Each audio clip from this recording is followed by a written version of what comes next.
welcome back. Today we're going to talk about GDP. Now we're going to see several different ways of looking at GDP and calculating it, but today we're going to start by just looking at something called the CIGX formula.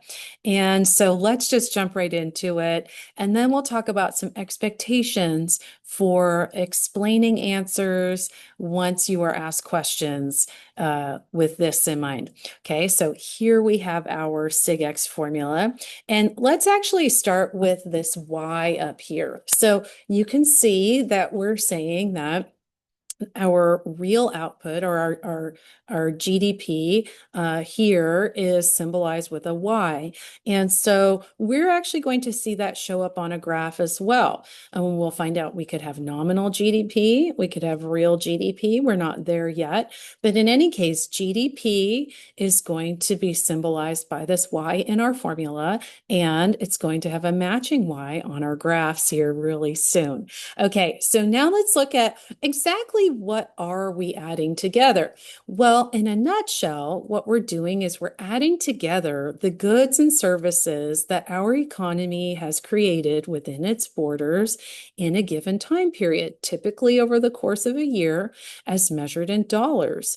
And so the reality is, however, we are looking at GDP reports and calculations much more frequently than that. And if this is a topic that's interesting to you, you should go check out the Atlanta Fed's GDP Now website. And you can even see reports that have detailed information about each of these things on regular intervals, sometimes every few days, sometimes every couple of weeks. And you can see those GDP Now estimated ranges on a live basis. Anyway, but getting back to our CIGX formula. Let's look at the different types of things that are being added together to get to our economy's productivity for the year. All right, so the C here is representing consumption. These are private households, individuals, families, different pairings that are making purchases. This is the consumption that is happening. And so this is the biggest part of GDP in a given time period. It's somewhere between 65 to 70-ish something percent on an annual basis. And so this has a huge impact on GDP. All right. And gross investment. This is not the typical way we talk about investing is in stocks and bonds and annuities and things like that, but rather business investing. So I want you to think about a factory whose owners need to take out loans to either expand the business or continue operations. So expanding the business is typically happening during periods of economic growth.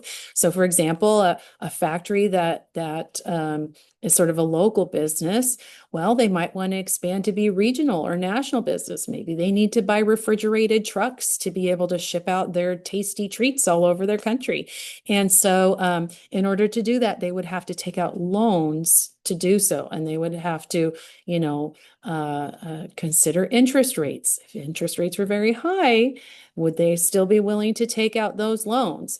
In other words, would we have business investment or gross investment? And the answer is no, or it would be substantially reduced, just as consumers would also substantially reduce their consumption, their interest-sensitive spending, because they also have to take out loans. And so, if they're buying houses and cars and different things, those interest rates can have a big bite in their budgets. All right. So we've looked at two components. Let's look at the G. The G is for government spending. And so this won't be as interest sensitive as these other two components. The government spending, remember, is happening based on Congress's legislation. And so it's based on the legislation, not the interest rates. And so it's not going to be affected by things like changes in interest rates, although we will talk about loans and government and some other concepts such as crowding out much later. The next one is our net exports. This teeny tiny little piece right here, this little bit right here is our net exports formula all by itself. But you can see it's embedded within our overall GDP SIGX formula. And let's go ahead and take this apart a little bit to understand it. If you look here at the X, this is talking about our goods and services that we are selling to other economies. Okay. And so this is our productivity in that way. And we are subtracting out the imports, in other words, the goods and services that other economies are selling to us in a given year. Okay. And so when we look at these components of our SIGX formula, we can see that each of them might have different characteristics. Like, for example, when we get into later units, we're going to talk a little bit about how, currency valuations can really have an impact on our net exports. In other words, that X minus M part of our SIGX formula. Okay.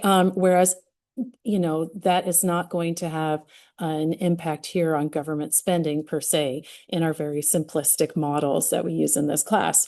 So anyhow, when we pause here, I just want you to focus on those parts. And now let's talk about conventions for answering.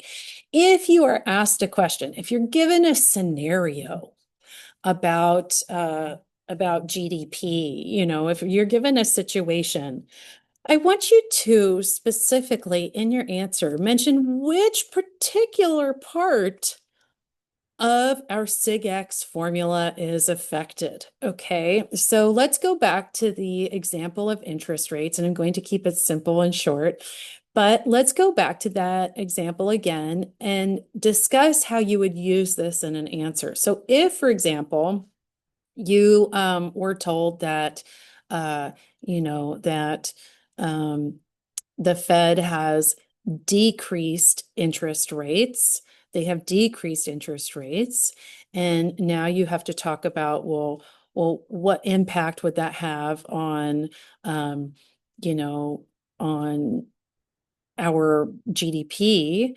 You could say, well, what would happen? Okay, well, when interest rates go down, businesses and consumers increase their spending because now those loans for cars and trucks and pieces of land to build their new factories on, now the interest rates are much lower.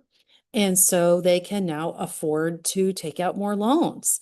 Okay. And so when you answer that, you would have to say, well, GDP would increase because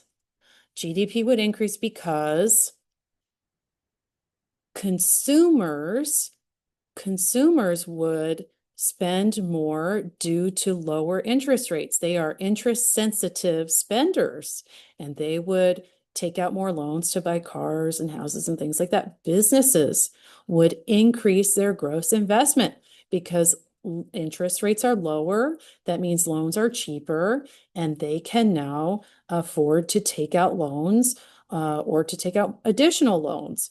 Okay. And so that's just an example, a very brief example of what you might say when you are answering questions using your SIGX formula. Okay. Thank you so much for coming out today. And we will continue these sessions as we go and lock in on understanding GDP. Thank you. Bye.